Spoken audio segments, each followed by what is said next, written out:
Hello everyone and welcome.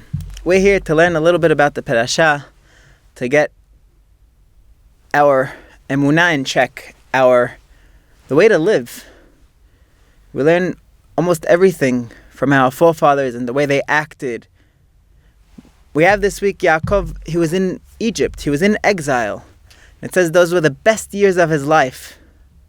Why? Because the way that we have to get to the max is what Hashem wants from me.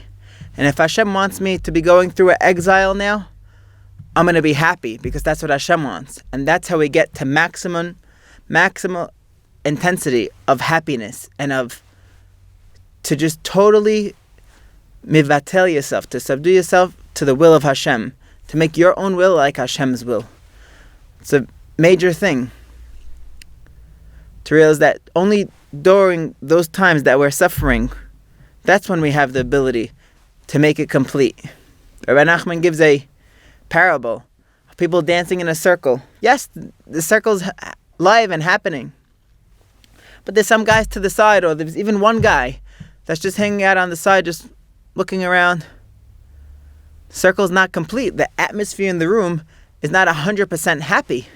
When you bring that person in, now the circuit's complete. Yaakov Avinu lived a very hard life, but he was always trying to elevate it and bring out the good. And that's what he does with his children and grandchildren. This week's Parasha, he gives his children blessings, but first, he gives a blessing to Yosef and his children. Yosef lived in Mitzrayim. He grew up in Mitzrayim. He built a family in Egypt, in exile.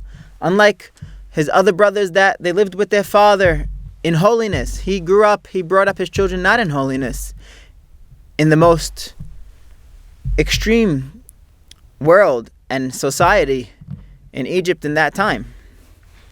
He brings forth his children, and we all know the story that Yaakov goes and he crosses his hands. But it's interesting, it doesn't say that he crosses it, it says sikel et yadav. Sikel comes from the word sechel. He used his intellect. It wasn't just a jerk movement. He thought what was going on. He went and he placed his right hand on Ephraim and his left hand on Menashe. So the rabbis teach us that Menashe comes from the word nashani, that forgetfulness.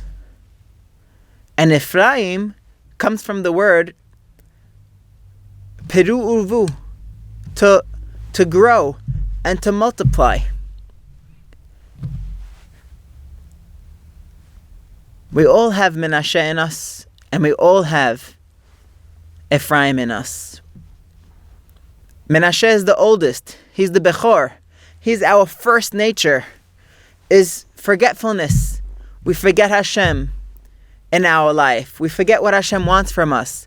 We forget why we're here in this world. We forget that we have potential. We forget that we have a soul.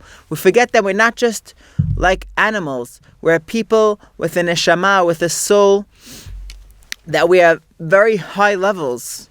Yes, we have a body, but that's just to hold my soul inside. We forget. We think that we're just here in this world to just go around alright, there's food, I'll eat. A bed, I'll sleep. We forget. But there are times that we are on fire. We're Ephraim. We're multiplying. We just want to grow and grow and grow. Yes, it is our first nature and our nature to forget Hashem, forget why we're here. But Yaakov says, yes, I see the generation. I see my children. I see my grandchildren. Yaakov Avinu was also the eyes of the generation.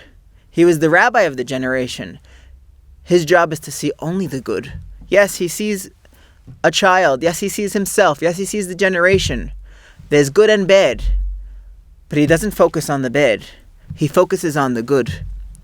That's our job. That's the righteous men of all times. That was their job, to go and bring out the good. Moshe Rabbeinu was always looking for the good of generation. You want to go and find the tzaddik, to know that someone that you should get close to, someone that helps you see the good inside of you. Yes, he helps you to get on the right path, But when we're so stuck in our ways and we think that we're so bad, nothing that someone could say, oh, you're doing the wrong thing. I'm not doing the wrong thing. I'm not doing anything wrong at all.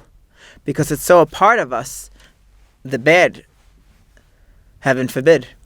But the Tzaddikim are always here to help us and always here to love us. Because it says that they brought Ephraim and Menashe close to him, and he took them in, and he hugged them, and he kissed them.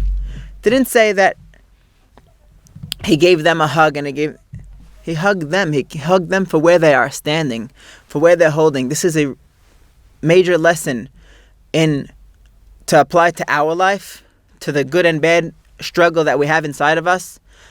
Yes, we forget Hashem, we forget our potential, we forget our reason to live. But realize that from that stems forth, yes, first step is you have to go through this forgetful process, but I have to bounce right up and to jump out of it and to realize that, yes, I'm here in this world for a purpose, and I'm going to grow, and I'm going to do good things, and I'm going to see the good in my life. There's a time for teshuvah, but for most of the day we have to see the good and thank Hashem for all the good, and to live a life the way our forefathers were coming out of Parasha, Sefer Bereshit, the first book of the 5 books of Moses, filled with so much light and so much insights of how to live our life. If we're able to take a little bit, it's very, very good. The more we're able to go and learn about it and remember the stories and remember everything is a lesson for us also. Of course, these stories happened. But yes, we have Ephraim in us and we have a Menashe. And from the Menashe, from the forgetfulness, we're going to grow. From the exile, we're going to turn it into happiness. From that circle, with that guy standing off to the side, we're going to bring him in. And we're going to bring everyone together, united forever, with the coming of Mashiach. Amen. Thank you for watching. Shabbat Shalom.